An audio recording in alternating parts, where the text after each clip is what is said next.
Bonjour, je m'appelle Chris et je suis l'un des formateurs techniques ici chez Stratasys.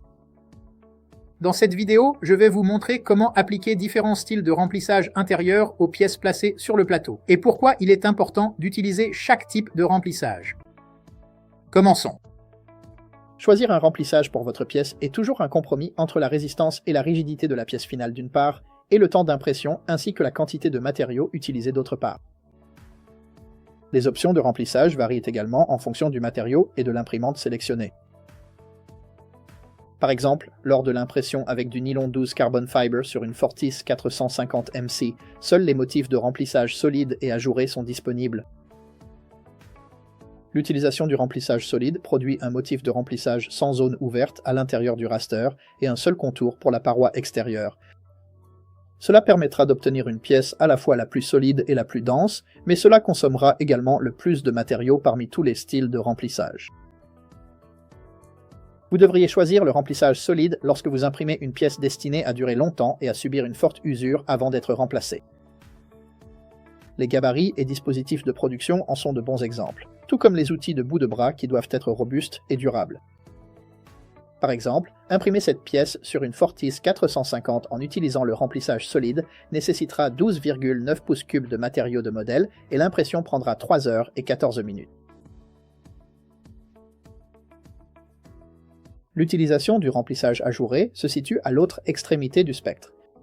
Cela consommera le moins de matériaux et c'est le choix le moins durable, mais aussi le moins coûteux, le plus léger et le plus rapide à imprimer. Vous devriez choisir le remplissage ajouré lorsque vous imprimez des prototypes de forme et d'ajustement à un stade précoce pour vérifier si la forme convient au design ou lorsque la pièce doit être légère mais que la durabilité à long terme n'est pas la principale préoccupation. Par exemple, si vous aviez 3 idées sur la façon de créer un boîtier et sur la manière dont il pourrait contenir des composants électroniques, vous pourriez vouloir imprimer les 3 pour les évaluer. Le remplissage ajouré serait alors un bon choix pour l'impression. En comparant la même pièce sur la même imprimante en utilisant le style de remplissage ajouré, il faudra environ 4,6 pouces cubes de matériaux et l'impression ne prendra qu'1 heure et 11 minutes. Les autres options de remplissage se situent quelque part entre le solide et l'ajouré.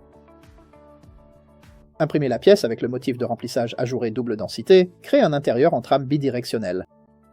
Cela génère un motif en grille avec plusieurs contours autour des bords. Ce remplissage constitue un bon compromis entre l'utilisation de matériaux et la solidité de la pièce. Cette pièce produira un motif en croisillon à chaque couche dans la zone de remplissage. Il est préférable de l'utiliser pour réduire la densité globale tout en maintenant l'intégrité structurelle.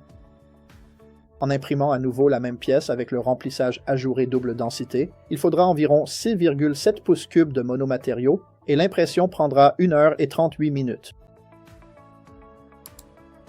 Le remplissage hexagramme utilise un motif de trame en croisillon tridirectionnel qui produit un ensemble de triangles qui s'entrecroisent pour former de plus petits triangles et des hexagones. Un contour supplémentaire autour de ce remplissage est appliqué pour augmenter la résistance à la compression de la paroi extérieure.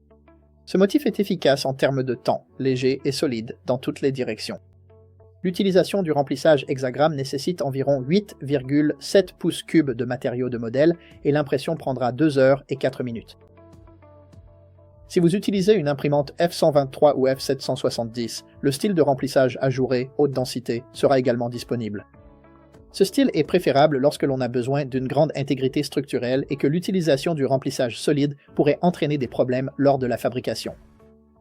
L'impression de la même pièce sur une F770 en utilisant le style de remplissage ajouré à haute densité prendra environ 3 heures et nécessitera environ 10 pouces cubes de matériaux de modèle.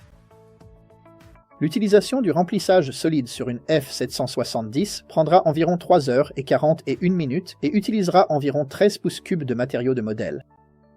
Et encore, à titre de comparaison, en utilisant le style de remplissage ajouré, cela prendra 1 heure et 50 minutes et environ 5 pouces cubes de matériaux de modèle. Vous pouvez modifier l'angle de remplissage par rapport aux coordonnées X et Y du plateau. Vous voudrez changer l'angle de remplissage si la position du modèle sur le plateau d'impression entraîne des lignes de trame presque parallèles qui créent un écart de remplissage trop important ou trop faible entre la trame et la paroi extérieure. En ajustant l'angle, vous pouvez corriger ce problème. Pour déterminer si l'angle de remplissage doit être ajusté, découpez la pièce, puis examinez les couches découpées en recherchant des espaces d'air susceptibles d'affecter la solidité de la pièce. Si vous utilisez un style de remplissage autre que le style plein, vous pouvez ajuster la densité de remplissage. Cela modifiera l'espacement des trames dans le motif de remplissage. En augmentant la densité, la pièce nécessitera plus de matériaux et prendra plus de temps à imprimer, mais elle sera plus solide. En diminuant la densité de remplissage, la pièce nécessitera moins de matériaux et s'imprimera plus rapidement.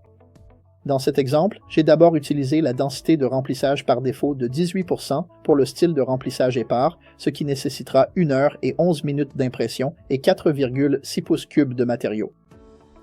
En préparant le même modèle, j'ai augmenté la densité de remplissage à 50%, ce qui portera le temps d'impression à 1 heure et 54 minutes et la quantité de matériaux à 8,2 pouces cubes.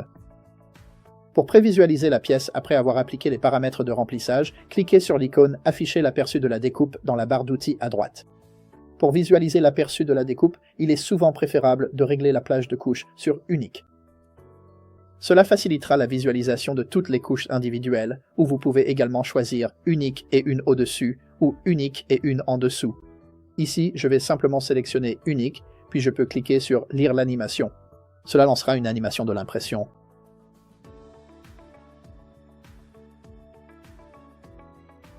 Pour visualiser l'aperçu de la découpe, vous pouvez ensuite utiliser le curseur de couche sur la gauche ou les touches fléchées pour naviguer à travers chaque couche afin de prévisualiser le remplissage et l'épaisseur de la paroi extérieure.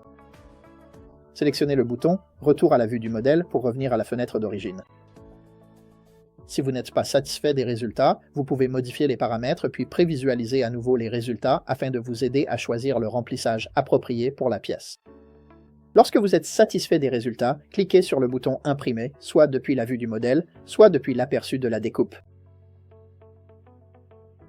Pour récapituler, j'ai présenté un aperçu des paramètres de remplissage et expliqué certaines raisons pour lesquelles vous pourriez utiliser chacun des différents styles de remplissage. Merci d'avoir regardé.